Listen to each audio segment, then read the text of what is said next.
listado todos os endereços dos destinatários para os quais o usuário enviou sua última mensagem. Pera aí, gente.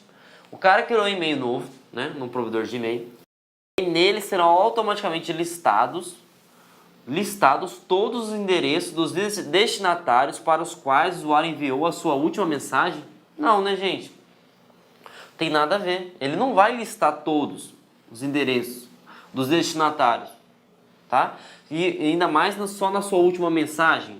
Não, tá completamente errada essa questão, né? Completamente absurda essa questão, tá? Quando o usuário cria um novo endereço de e-mail, nele serão automaticamente listados todos os endereços dos destinatários para os quais o usuário enviou a última mensagem.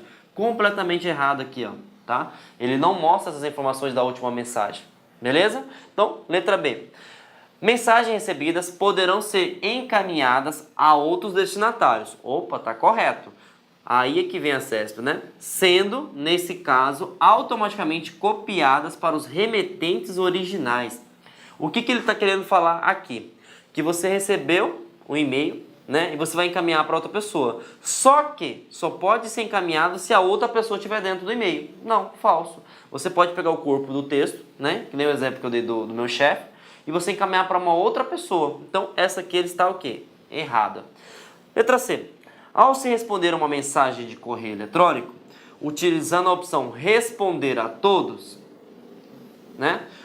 Todos os usuários com endereços copiados no cabeçalho da mensagem, lá no corpo, né? do emissor e do receptor, né? Receberão uma cópia da resposta, mesmo aqueles que foram apenas copiados na mensagem. Tá aí a nossa resposta, né? Ele fala, você mandou um e-mail, tem bastante pessoas, bastante usuários vinculados a esse e-mail. Se você colocar responder a todos, mesmo que essa pessoa nunca te enviou e-mail, vai aparecer o e-mail para ela, vai ser respondido para ela. Então, resposta correta está aqui, né? É a letra C. Mas vamos analisar as outras, né? O catálogo de endereços possui nome e e-mail de todos os estados nos cabeçalhos das mensagens. Nada a ver, gente. Não tem nada a ver, tá? Cabeçalhos das mensagens recebidas pelo usuário. Então quer dizer que você só pode ter um usuário se você enviar e-mail para ele? Não, falso. Na caixa de saída são armazenados todos os e-mails enviados pelo usuário? Não, né? Na verdade é ao contrário, tá? É ao contrário, porque a caixa de saída é algo temporário para depois ser enviado. Beleza? Então, resposta C. O resto a gente poderia utilizar também interpretação de texto, né? Mas as três primeiras alternativas exigiam muito conhecimento, né, do conceito em si. Então, a gente tem que estar preparado aí para as perguntas da CESP, que quando, por exemplo, às vezes ela coloca o somente ou entretanto, ou então ela coloca algo geral e te cobra. Então, temos que estar preparado para os dois tipos, né, de perguntas exigidas pela CESP. Tranquilo? Então, vamos lá.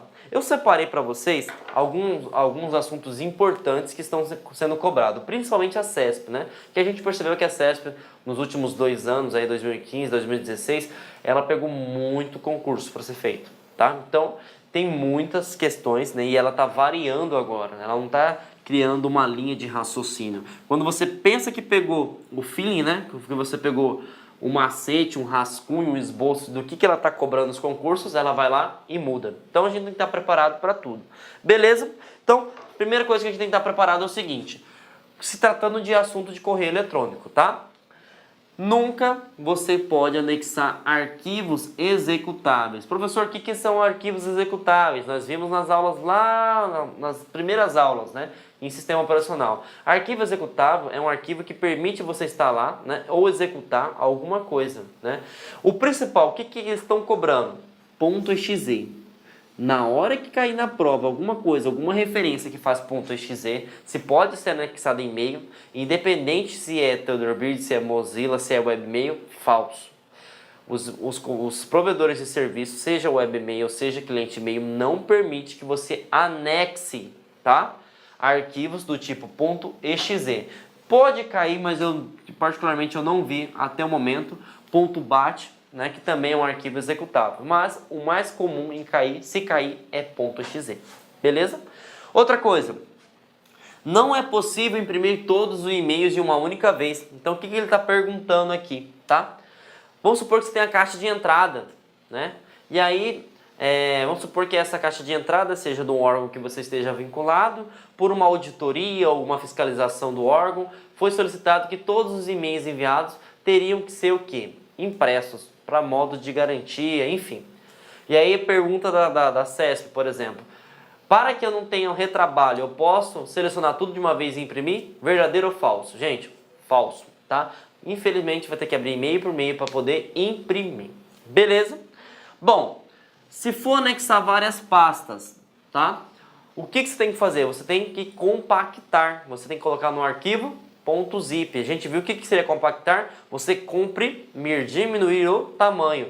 Porque senão, o que acontece? Eu posso colocar várias pastas dentro do e-mail, por exemplo, eu tenho uma pasta relatórios, uma pasta doc, uma pasta imagem, certo? E aí eu preciso enviar essas 3 pastas, né, para o meu chefe. O que eu posso fazer para mandar de uma única vez? O que eu faço? Seleciono as 3 pastas, botão direito, né, e enviar para uma pasta zipada, uma pasta compactada. Se não, qual que é a opção? Eu vou ter que selecionar uma por uma e colocar dentro do meu correio eletrônico. Lembrando que dependendo, também nem vai poder, né? Então é bom compactar para a gente poder diminuir o tamanho. Quarta dica, gente. Os programas de correio eletrônico não possuem uma opção para bloquear. Essa cai direto. Seja em qualquer banca, na CESP, na Funrio, na FGV, na Quadrix, tá? Na Funcab. É o seguinte, vamos supor que você tem um cara que está mandando e-mail para você. Você não suporta esse cara. Ou, por exemplo, tem um e-mail de propaganda de uma empresa. Enfim. E aí você quer o quê? Bloquear, tá? Gente, um serviço de correio eletrônico, ele não bloqueia. Ele pode fazer o seguinte, criar um filtro. Ah, como assim criar um filtro? Por exemplo, vamos supor, né, que eu não quero mais receber e-mails, né, do professor João Kleber, @gmail.com. É um cara muito chato, um cara sem noção. Eu quero bloquear esse cara, certo?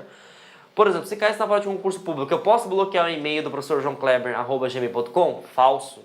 O que eu posso é criar uma lista de exceção, que quando eu receber esse e-mail, né, quando aparecer se receber esse e-mail, ele não vai aparecer em todos os e-mails, que é a caixa de entrada que a gente viu anteriormente. O que acontece? A gente pode criar um vínculo que chegou o e-mail, vai automaticamente para lixeira, para itens excluídos, tá? Ou se você, por exemplo, quiser criar uma pasta, né, e colocar assim, professor chato, pode colocar lá. Lembrando, foi até bom lembrar disso, né, que tem aquelas pastas principais que eu citei, né, caixa de entrada, itens enviados, caixa de saída, rascunhos, etc. Eu posso criar novos tipos de pasta para armazenar e-mails? Pode sim, beleza? Então, fiquem cientes que mesmo que aquilo seja o padrão tanto do Mozilla Thunderbird quanto do Microsoft Outlook 2013, 2016, você pode criar pastas. E o ideal é que seja recomendável isso. Por quê? Você consegue separar os e-mails por finalidade e não fica tudo bagunçado, porque a caixa de entrada mostra todos. Beleza? Então, o que acontece? Se cair na pergunta, eu posso bloquear? Não, não posso bloquear e-mail de pessoas nem de empresa. Simplesmente eu posso criar um quê? Um filtro, que é aqui que eu acabei de colocar, né? Que assim que pegou essa mensagem eu posso mandar para lixeira. Eu não consigo nem visualizar o e-mail, né? Porque automaticamente vai para lixeira, mas eu não consigo bloquear essa pessoa em si. Beleza? Perfeito? Então, vamos para mais alguns assuntos interessantes. Bom, outra coisa importante, né? Graças a Deus, né? Hoje as novas versões dos correios eletrônicos, tanto o Outlook 2013, 2016 e o Thunderbird, ele tem ferramenta, né, de correção de ortografia. Ah, professor, o que é correção de ortografia? É o seguinte, você digitou João, né? O meu nome, por exemplo, João tem acento, né? Então o que acontece? Ele automaticamente vai conseguir corrigir isso aí, desde que seja ativado para o padrão, né? Então ele tem essa opção. E outra coisa que já cobrou em concurso público, tá? Ele consegue corrigir o assunto do e-mail e o corpo do e-mail. Lembrando que quando você manda um e-mail não tem acento, né, gente? Pelo amor de Deus, isso aí é batata também, né? Ele vai fazer o quê? Ele vai corrigir o assunto do e-mail e o corpo do e-mail. Beleza? Vamos para o item 7, tá? Isso é interessante.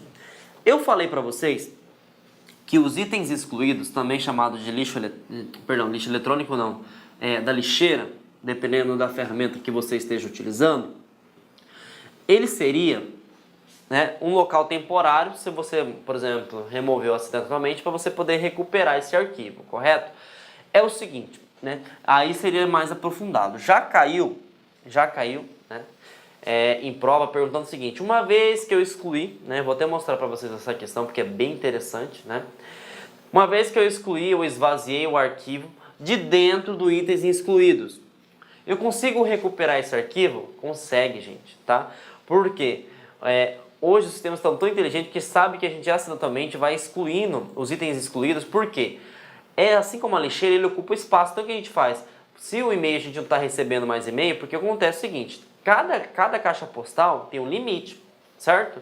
E aí pode ser até questão de título de prova, né? Se você não está recebendo mais e-mail, né? Uma pessoa enviou e-mail para você e não recebe mais, mas seu e-mail está funcionando ali, você consegue ter acesso ao que você enviou e o que você recebeu, né? O que pode ser? A sua caixa de e-mail está lotada, tá? Por quê? Você recebeu muito e-mail. O que eu preciso fazer para poder voltar a enviar e-mail e receber e-mail? Você tem que excluir os arquivos desnecessários. E quem são os arquivos desnecessários? Os itens excluídos ou a lixeira. E aí nessa brincadeira, né, que se você não conseguia mais receber e-mail e tal, e aí você sem querer lembrou que você tinha excluído um e-mail erroneamente. E aí você quer restaurar esse e-mail. Pergunta de prova: pode, uma vez que você excluiu do itens excluídos? Pode, gente. Por incrível que pareça, pode. Porque existe uma ferramenta que eu quero que vocês anotem, pelo amor de Deus, que é chamado de itens excluídos. Recuperar itens excluídos, tá? O que essa ferramenta permite? Restaurar o arquivo que estava dentro do itens excluídos. E aí o que acontece? Você move para onde você quiser. Eu quero voltar para a caixa de entrada, volta para a caixa de entrada. Eu quero voltar para uma caixa lá que concurso, volta para lá que concurso. Beleza? Então, se cair numa prova, uma vez que eu excluí um arquivo, né, de dentro de itens excluídos, eu consigo reparar? Pode. Para onde? Recuperar itens excluídos. Agora, preste atenção na pegadinha que principalmente a CESP cobra muito. Vamos supor, né, que eu falei para vocês que tinha uma pasta chamada LAC Concurso dentro do meu correio eletrônico, onde eu recebo todas as informações da LAC, seja da parte de editais, da parte de concurso, da parte de aulas, correto? E aí o que acontece? Sem querer, né, eu mandei essa pasta para itens excluídos. E aí vou pegar o mesmo procedimento. Eu não estou conseguindo mais receber e-mail, e aí eu sei que eu tenho que eliminar, né, arquivos desnecessários. E a gente sabe que arquivos desnecessários fica onde? No itens excluídos.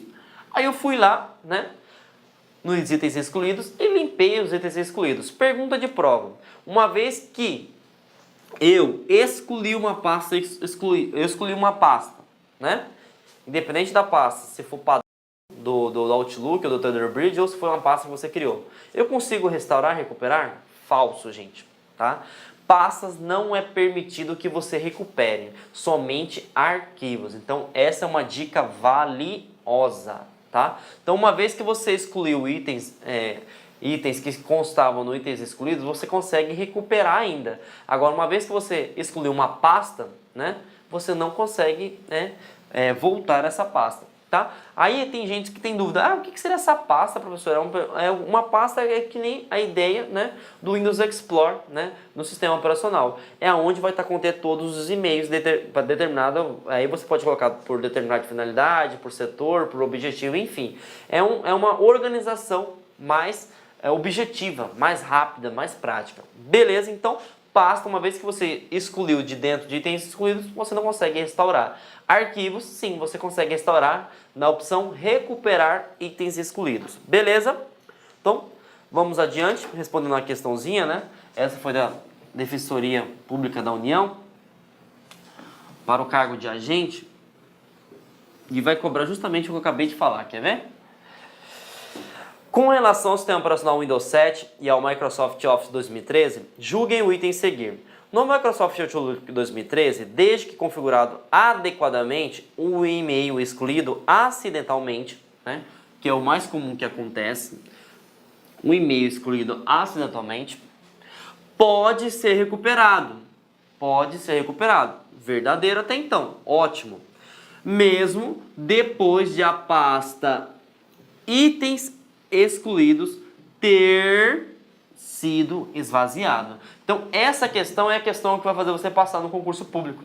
Porque aqui nós temos uma oração, que é a primeira que está correta, só que nós temos 2, 3 sub-orações que eu posso chamar assim. Porque aqui não tem chute, né? Mesmo que seja 50% de sorte na CESP, aqui só vocês que estão me vendo agora vão entender. Porque é o seguinte, uma vez que eu excluí, vai para a pasta itens excluídos, certo? Só que aqui ele fala que ele, além da itens excluídos, ele esvaziou a itens excluídos. Ele pergunta, eu consigo recuperar? Consigo, né? Porque existe uma ferramenta chamada recuperar itens excluídos. Então essa questão está corretíssima. Mas vocês viram como é que ela cobrou todos os conhecimentos, né, sobre você eliminar um arquivo e todas as opções até chegar ao final? Então, fiquem atentos. Se nessa questão, por exemplo, né, cadê a parte do arquivo? Se nessa questão, por exemplo, o e-mail é um arquivo, né, tivesse falando sobre pasta, aí estaria falso. Por quê? Uma vez que você excluiu uma pasta no itens excluídos, não volta mais. Somente arquivos que seriam os e-mails. Então, fiquem atentos sobre isso. Beleza, galera?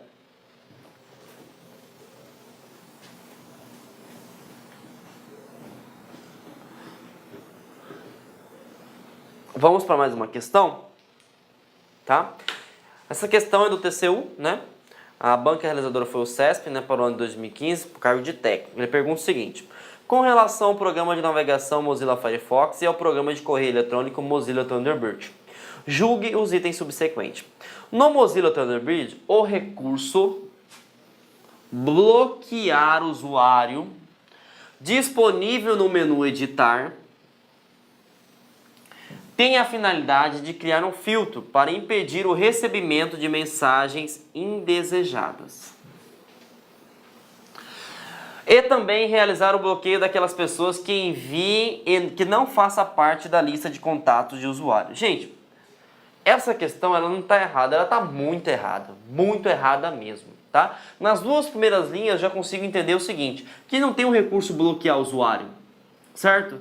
Por quê? Nenhum correio eletrônico consegue bloquear um usuário. O que ele consegue? Somente criar um filtro. Na hora de receber aquela mensagem, ele vai mandar para itens excluídos ou para a lixeira, dependendo do correio que você esteja utilizando. Então, bloquear o usuário, não existe isso. E aí, impedir o recebimento de mensagens desejadas também não existe. Porque se eu não consigo bloquear, eu não vou conseguir impedir. A única coisa que eu consigo, galera, é o quê? Criar um filtro que pode de modo que o quê? Eu recebi um e-mail de uma pessoa que eu não gosto, certo? Eu nem vou saber que eu recebi um e-mail. Por quê? Vai ter um filtro dentro do correio eletrônico que vai pegar essa mensagem que eu recebi e vai mandar para a lixeira ou para os itens excluídos. Simples, rápido e prático. Então, essa questão ela não está errada não, ela está muito errada, né? Então, resposta errada. Por quê? A gente não consegue bloquear, a gente consegue somente criar um filtro. Beleza? Bom, gente, vamos falar sobre protocolos agora, né? Aí vocês estão falando, professor, o senhor tá maluco? O que tem a ver e-mail com protocolo, gente? Mas lembre-se que eu já falei muitas aulas anteriores. Hoje não adianta saber o conceito, não saber características, saber funcionalidades. Eles estão cada vez mais criteriosos. Bom, gente, para navegar na internet, a gente precisa de um protocolo. Para acessar um correio eletrônico, a gente também precisa de um protocolo. Protocolos nada mais é do que leis, né? Por exemplo, nós vivemos em sociedade, né? E cada tipo de lei é para uma determinada coisa. Existem leis criminais, existem leis eleitorais, existem leis trabalhistas, correto? Quando a gente utiliza a internet, quando a gente utiliza a grande rede de computadores, certo? Existem várias aplicações. E a aplicação da aula que nós estamos vendo hoje é a aplicação de correio eletrônico. Então existe um conjunto de protocolos, na verdade são 3 protocolos, né? Que permite gerenciar isso, beleza? Primeira coisa que a gente tem que ter noção é o seguinte: o que é um correio eletrônico? É um envio e um recebimento de e-mails, certo? Então, para você enviar um e-mail, você utiliza um protocolo. Para você receber o e-mail, você recebe através de um outro protocolo, beleza? Então, tanto para envio quanto recebimento tem um protocolo. Só que os dois são distintos, são diferentes. Então, a primeira questão de concurso público. É o mesmo protocolo de envio, é o mesmo que configura o recebimento de e-mail, verdadeiro ou falso? Falso. Existe um protocolo dedicado para envio e existe um protocolo dedicado para recebimento. Beleza? Bom, gravem aí. O protocolo que permite O envio de e-mails é o SMTP. Professor, precisa saber disso? Precisa, tá? Precisa sim. Se eu enviei e-mail, né? Qual que é o protocolo que eu estou utilizando? SMTP. Perfeito? Vamos lá. E aí o recebimento? Se eu estou recebendo um e-mail, qual que é o protocolo que eu estou utilizando, professor João Kleber? É o POP3 e o IMAP? Aí depende. Marquem aí no caderninho de vocês. Opcional. Como assim opcional? Você, quando configura o seu correio eletrônico, né? Quando você configura o seu Mozilla Thunderbird ou você configura o seu Microsoft Outlook, você pode, né? Você pode configurar ou o POP3 ou o IMAP, tá, gente? Não existe os dois ao mesmo tempo, pelo amor de Deus. Ou você configura esse ou você configura esse, tá? Então é algo opcional. E aí a gente vai entrar num debate que é muito importante porque já está caindo em prova de concurso público. O seguinte, ó. Qual que é a diferença que existe entre o POP3 e o IMAP para que eu possa escolher qual que é o meu servidor, certo? Então vamos lá. O POP3 é o tipo de protocolo de recebimento que é o seguinte. Eu recebi um e-mail da LAC Concurso sobre o novo edital, né? Sobre o novo concurso que vai ter, certo? Aqui, gente, tá o meu computador, o meu PC, e aqui tá o servidor da LAC, certo? O que acontece? Uma vez que eu recebi o e-mail e eu configurei no meu Outlook, no meu Thunderbird, o POP, esse e-mail é como se fizesse um Ctrl X, né? Ah, professor, o que o Ctrl X faz mesmo? Ele faz uma transferência. Ele retira o arquivo que está aqui e passa para o meu computador. Então, o meu e-mail somente vai estar nessa máquina, certo? E aqui não existe mais, beleza? Então, uma vez que eu mandei e-mail, né? E aqui, por exemplo, o servidor da LAC veio para cá, o e-mail em si sai. Ah, eu perdi o meu computador. Perdeu os e-mails também. Por quê? Porque não está mais armazenado dentro do servidor da LAC. Então, isso é importante salientar. Uma vez configurado o protocolo POP3, que é a última versão, né? Eu perdi o meu computador, né? Da onde estava configurado o Outlook 2013. Pergunta de prova. Quando comprar um computador novo, eu vou conseguir baixar os meus e-mails que eu trabalhei anteriormente? Verdadeiro ou falso? Falso. Por quê? Uma vez que você baixou para essa máquina, só está nessa máquina. Você não consegue baixar por quê? Não está no servidor. Beleza? Então, esse é o POP3, que não é muito aconselhável, né? Porque a gente sabe que a gente pode acontecer um imprevisto e automaticamente perder todos os dados. E qual que é o recomendado? Só tem o IMAP, né? Só tem os dois, né? E o IMAP é diferente. Aqui está o meu computador, né?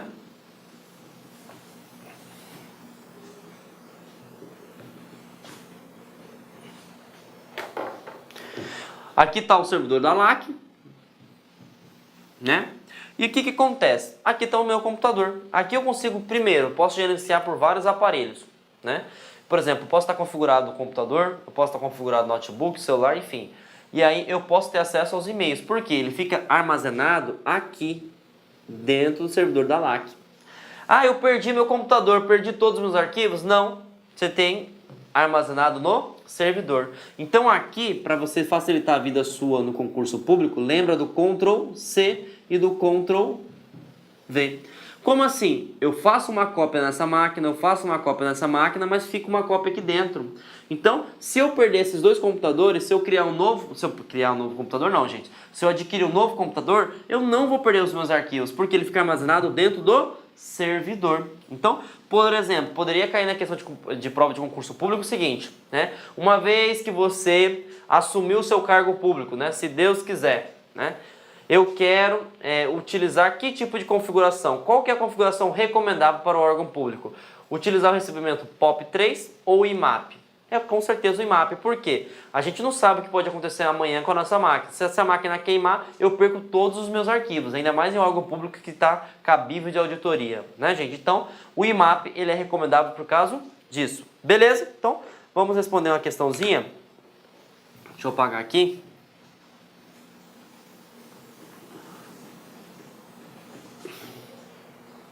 Bom, a questão é o seguinte, galera. A respeito dos conceitos básicos de internet e intranet, protocolos, ferramentas e aplicativos, julguem os itens seguintes. Mensagens baixadas por meio da utilização do protocolo IMAP. Olha, ele está perguntando. Vamos, primeira coisa, mensagens baixadas, né, por meio da utilização do protocolo IMAP. Não são apagadas automaticamente do servidor, devido ao fato que esse protocolo disponibiliza ao usuário mecanismos adicionais para manipular as caixas de correio e suas mensagens diretamente no servidor. Então ele está falando o seguinte, né? Aqui a parte seria bem técnica, mas eu quero que vocês aqui. Ele fala o seguinte: uma vez que você configurou o IMAP, né? Se acontecer alguma coisa no seu computador, você não perde as informações. Por quê? Eles não são apagados do servidor. Lembra do exemplo que eu dei? Minha máquina queimou, né? Só que eu configurei o IMAP. Eu posso ficar tranquilo? Pode. Então essa resposta está corretíssima, tá? Porque o IMAP ele garante isso. Porque você faz uma cópia do aplicativo que seria o cliente e fica uma cópia dentro do servidor. Beleza? Então, correto. Deixa eu apagar aqui. Vamos responder mais uma questão para finalizar a aula com chave de ouro, né? E essa pergunta é do Tribunal Regional Eleitoral do Rio Grande do Sul. Acesso foi a banca realizadora para o cargo de técnico. Eles cobram o seguinte: com relação aos conceitos, né, e as tecnologias pertinentes à internet e correio eletrônico, assinale a opção correta. Primeira opção: o usuário pode instalar um aplicativo no celular que tenha acesso à internet. Então vamos lá, o usuário pode instalar um aplicativo no celular que tenha acesso à internet, claro que pode, né? Sincronizá-lo com a conta de e-mail, lembra do exemplo que eu falei lá do nosso celular, do Gmail? E em qualquer lugar enviar e receber mensagem do correio eletrônico. Puxa vida, né? Estamos com sorte, porque a gente acabou de achar a resposta correta, né? Por quê? O correio eletrônico a gente falou que ele é o quê? Multidispositivo, né? Ele permite você ter acesso à conta de e-mail de qualquer lugar, desde que você tenha acesso à internet. E você consegue enviar e receber. Tá aqui a resposta correta, tá? Mas vamos analisar as outras? Os aplicativos desenvolvidos para celulares são ferramentas criadas com o objetivo de facilitar o desempenho de atividades práticas dos usuários ou meramente por divertimento. Gente, o correio eletrônico não é fundamental, né? E você acha que o correio eletrônico é por divertimento? Falso. Nem vou ler o resto, tá? Vamos para C. Quando se tem instalado um programa, né, cliente de e-mail no computador e se acessa os e-mails, estes são imediatamente baixados do servidor para o computador, não podendo ser acessados a partir de outro equipamento. Ó, essa aqui muita gente ia marcar, tá? Por que muita gente ia marcar? Porque é o seguinte, ó, ele fala: quando você tem instalado um programa cliente, no caso Mozilla, Thunderbird ou Microsoft Outlook, no computador, se acessa os e-mails e estes são imediatamente baixados. Então o que ele está falando aqui? Se acessou o e-mail, vai baixar para o seu computador. Quando baixou aqui, sumiu do servidor, beleza? Até então nós temos um tipo de protocolo que trabalha com isso, só que até agora ele não citou, né? Baixado do servidor para o computador, não podendo ser acessados a partir de outro equipamento. Então, uma vez que você baixou, você não consegue acessar por outro equipamento. Gente, essa resposta ela está 75% correta, porque ela está falando do protocolo POP. Só que nós só temos o POP, gente, que é, na verdade é o POP 3. Não, nós podemos ter o POP 3 e nós podemos ter o IMAP. E se a gente configurar o IMAP, a gente perde todos os arquivos?